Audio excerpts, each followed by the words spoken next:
Tuesday morning, Sarah stands in her kitchen, hair still damp from the shower, laptop already glowing on the counter. Tom moves quietly, pouring coffee into her favorite mug, the same one he's used for 12 years. He sets it down beside her laptop, bends to kiss her forehead, and heads out to his truck. The sound of his boots fades down the hallway. The engine starts.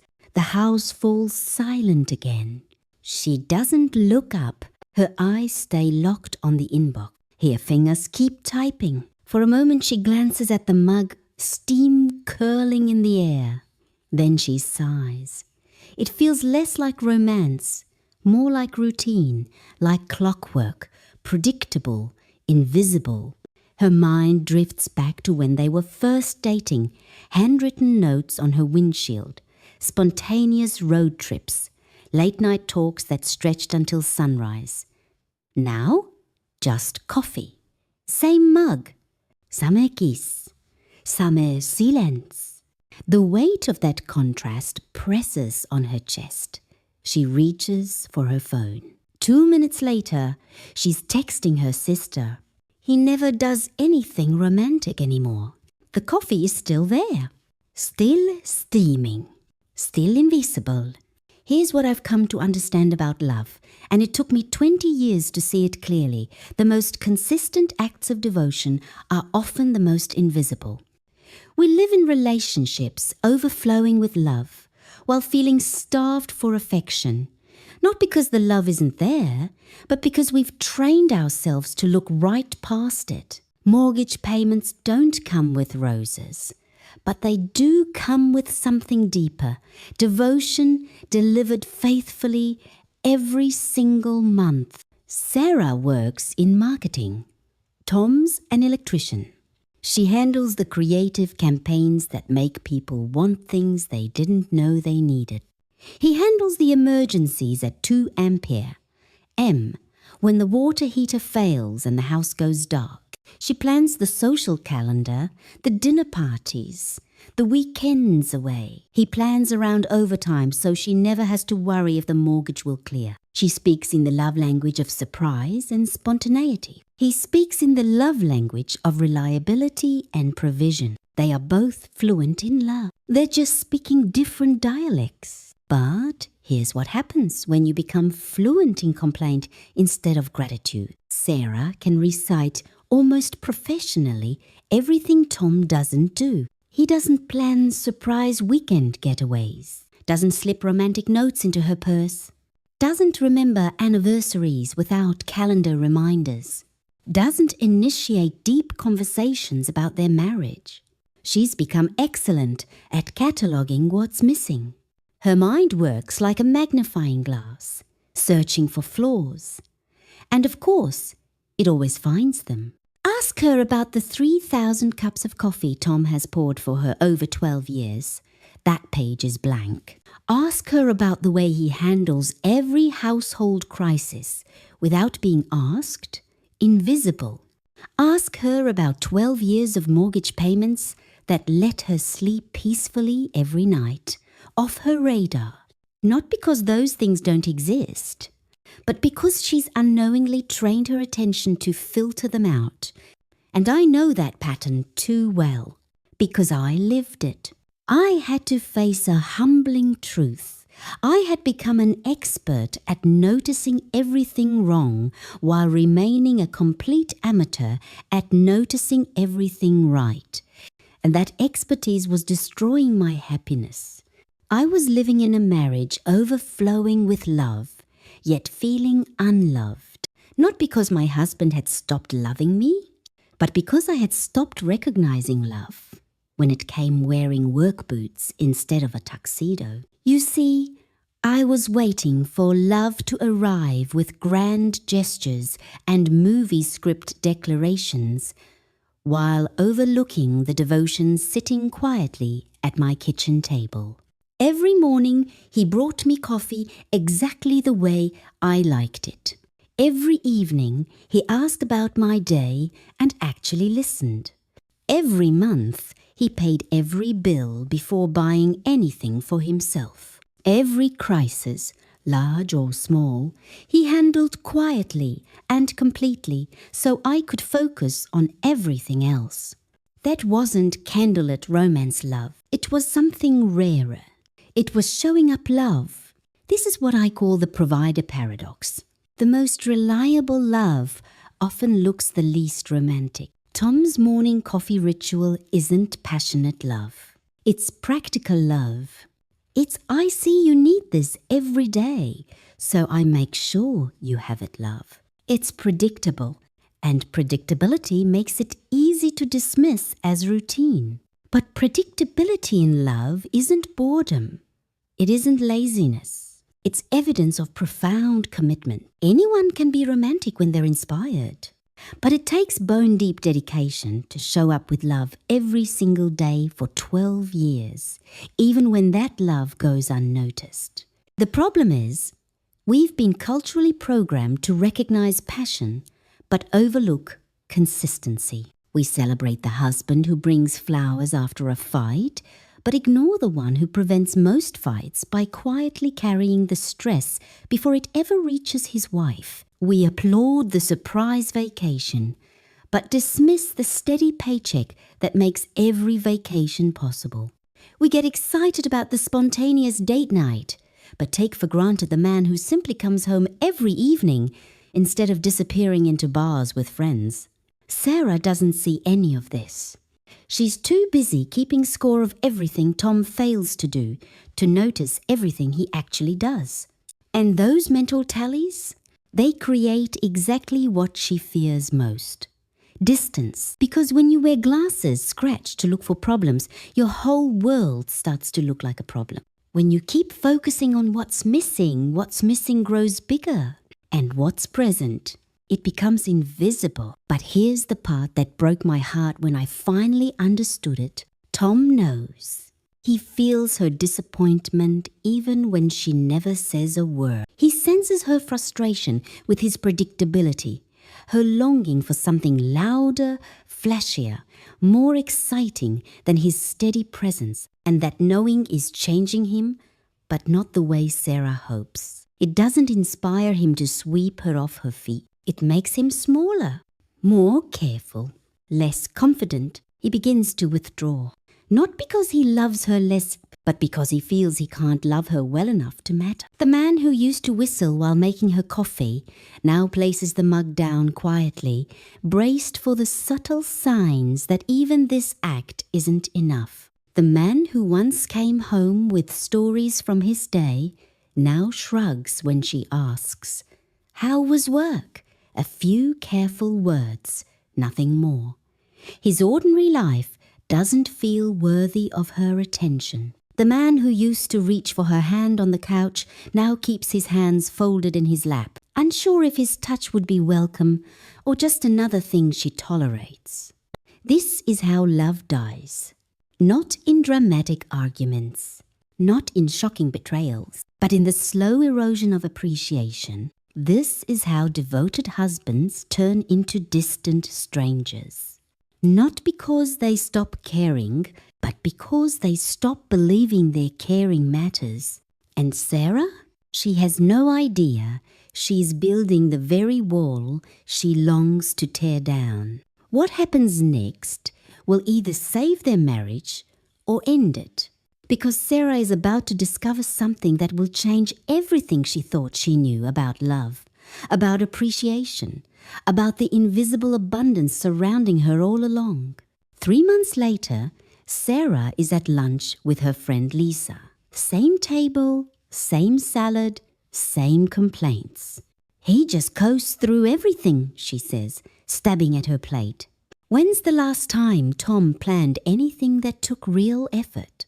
Lisa listens quietly. Then she sets her fork down deliberately and looks Sarah in the eye. "Sarah, who handled your car accident last month?" Sarah blinks, caught mid-complaint. "Tom did." "Who called the insurance company, dealt with the repair shop, arranged the rental car, and made sure you never missed a single day of work?" Sarah's fork stops halfway to her mouth. "That was Tom." Lisa leans in. And when Emma needed emergency dental work during your biggest client presentation, who cleared his entire schedule to drive her across town? This time, the silence stretches. Also, Tom, that's when it hits. This is what I call daily miracle blindness. We train our minds to see problems so efficiently that we go blind to the abundance already flowing through our lives. Your mind works like a pair of scratched glasses. It only shows you what the scratches allow, pointed toward disappointments. And you'll find endless reasons to feel deprived, pointed toward problems, and suddenly your whole world looks broken. But here's the part I learned the hard way. That same mind can be retrained to look for love. And when it does, you'll be stunned by the wealth you've been overlooking all along. Sarah tries the logical approach first. She sits down with Tom, a carefully written list in hand. More spontaneous day, surprise flowers, weekend getaways, deeper conversations about their relationship. She presents it almost like a performance review, thinking that clarity will spark change. Tom listens. He nods. He even promises, quietly, to try harder. 2 weeks later, nothing has really changed. Except now, every time Sarah walks into a room, Tom looks slightly wounded, like he's bracing for the next evaluation. The list fails. Spectacularly. Because it's still focused on deficits instead of deposits. And you can't build love by cataloguing shortcomings any more than you can grow a garden by obsessing over weeds. Here's what Sarah doesn't realize yet, and what took me years to uncover. Her brain has been filtering out evidence of love while amplifying every sign of inadequacy. When Tom forgets to pick up milk, she notices instantly. When he remembers milk 847 times without being asked, it doesn't even register. She gets frustrated when he doesn't initiate weekend plans. But she's blind to the way he quietly handles every weekend household project without needing her management. Her attention has become a spotlight for problems and a disappearing act for solutions. The breakthrough moment comes during another lunch with Lisa. This time, Lisa leans forward and asks the question that changes everything. Sarah, you have a husband who disappoints you in predictable ways. Do you know what that actually is? Sarah frowns, confused. Lisa sets her fork down, looks her straight in the eye. That's not neglect. That's safety. He keeps showing up, even knowing he might disappoint. Then she pauses and adds, quietly, because showing up is the hardest part of love. Sarah freezes. She has never thought about disappointment as evidence of devotion. Lisa continues, her voice steady but gentle. Tom's predictable failures aren't proof he doesn't care. They're proof he cares enough to be present for the disappointment. The alternative isn't a flawless husband who never lets you down. The alternative is no husband at all. You've been mistaking the proof of commitment for the absence of it. I had my own version of this awakening, and it shattered everything I thought I knew about love. A friend once pointed out something I had never considered. My definition of romance was far too narrow. I had been chasing candlelight dinners and handwritten notes, while overlooking the kind of love that never left me guessing. Because the truth was undeniable. My husband had never once made me wonder if he was coming home. He had never given me a reason to doubt his loyalty or his commitment. His greatest flaw, if you could call it that, was being almost too reliable. I started TPC him differently. The man I had been calling inattentive had, in fact, been carrying every major stressor in our marriage for 2 decades.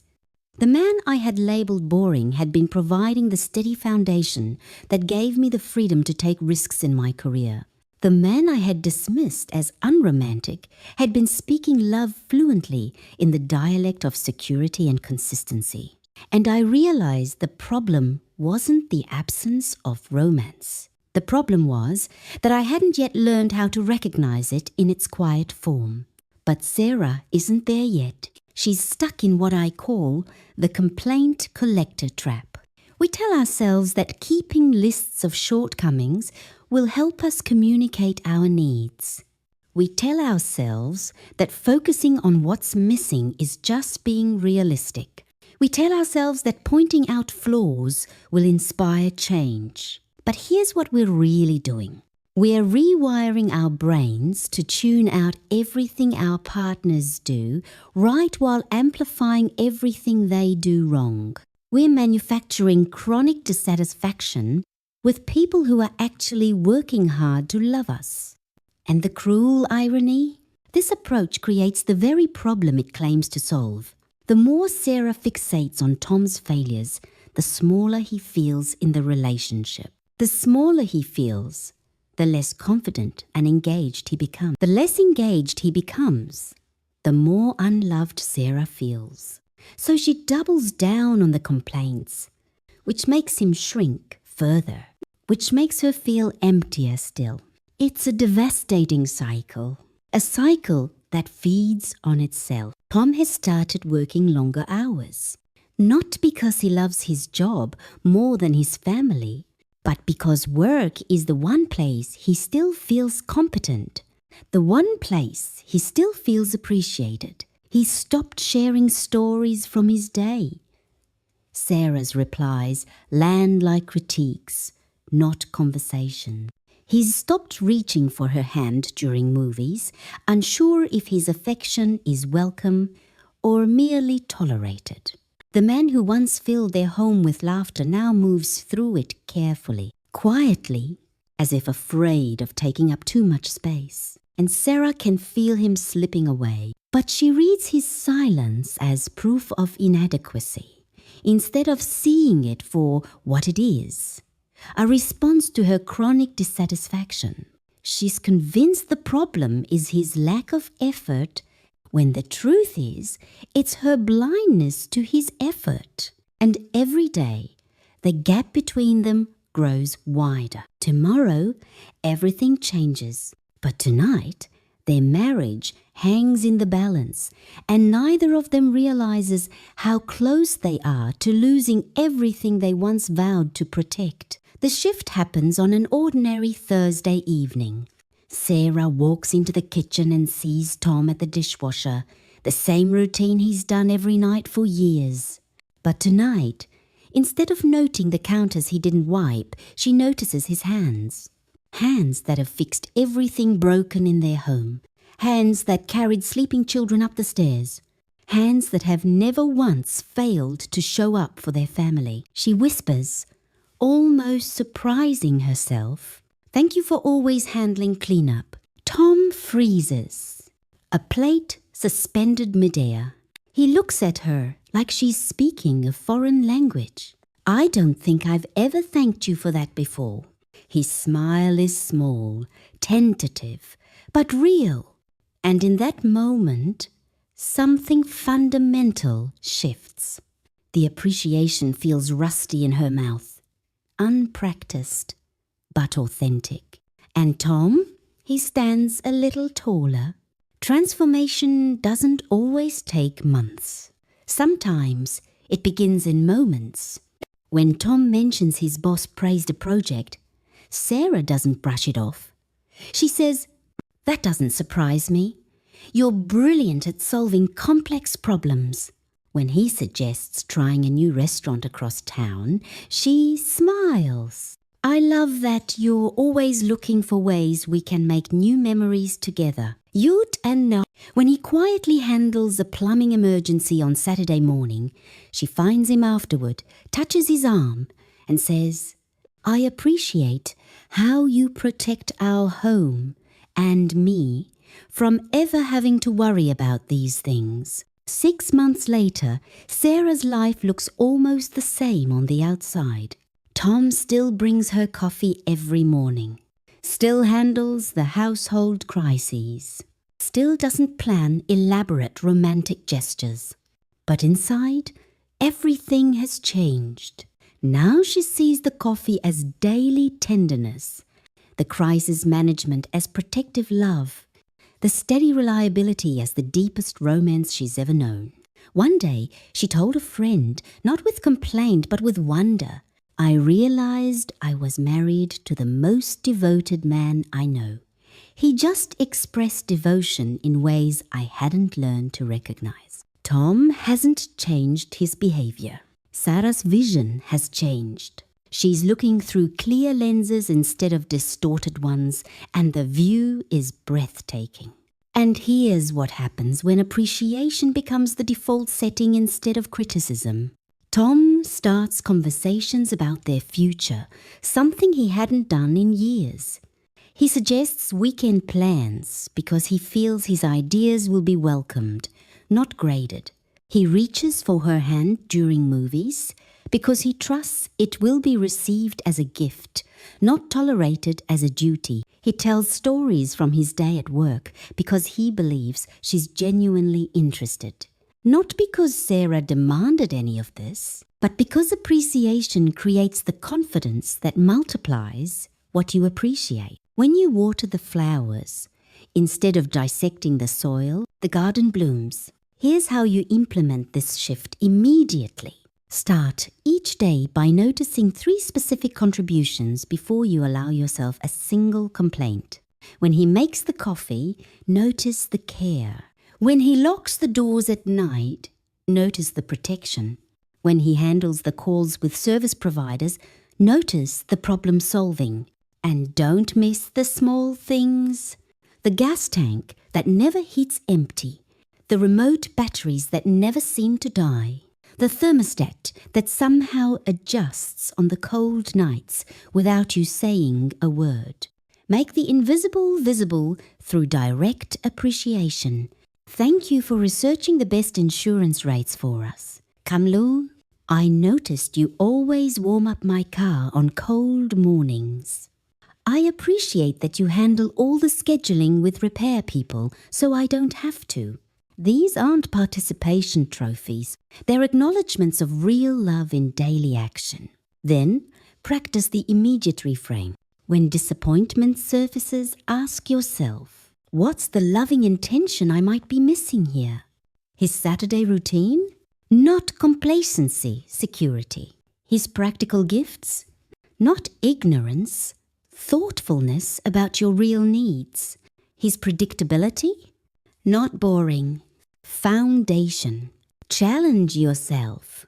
Not to force him to learn your love language, but to become fluent in his.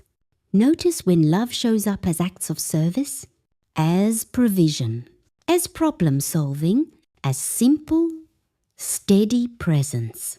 Appreciate those moments as intentionally as you would appreciate flowers or surprise dinners. Thank him for the ways he already loves you instead of holding out for him to love you differently.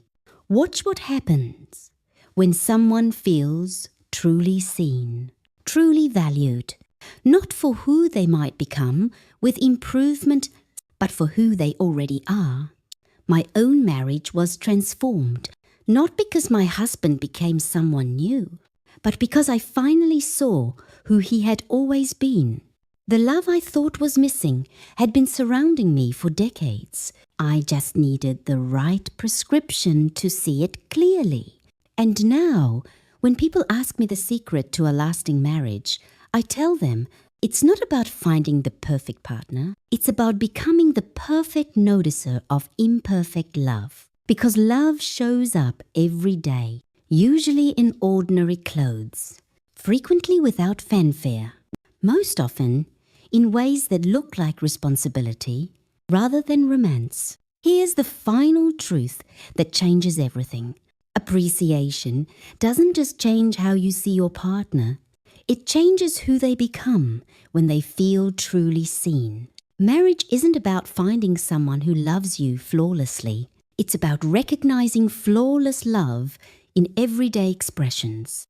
Your husband's love language may be mortgage payments instead of poetry, reliability instead of surprise, showing up instead of showing off, but showing up day after day, year after year, through ordinary Tuesdays and difficult seasons.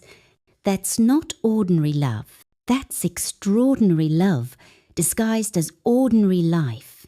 So tonight, when you get home, look at your partner through the lens of appreciation, not evaluation.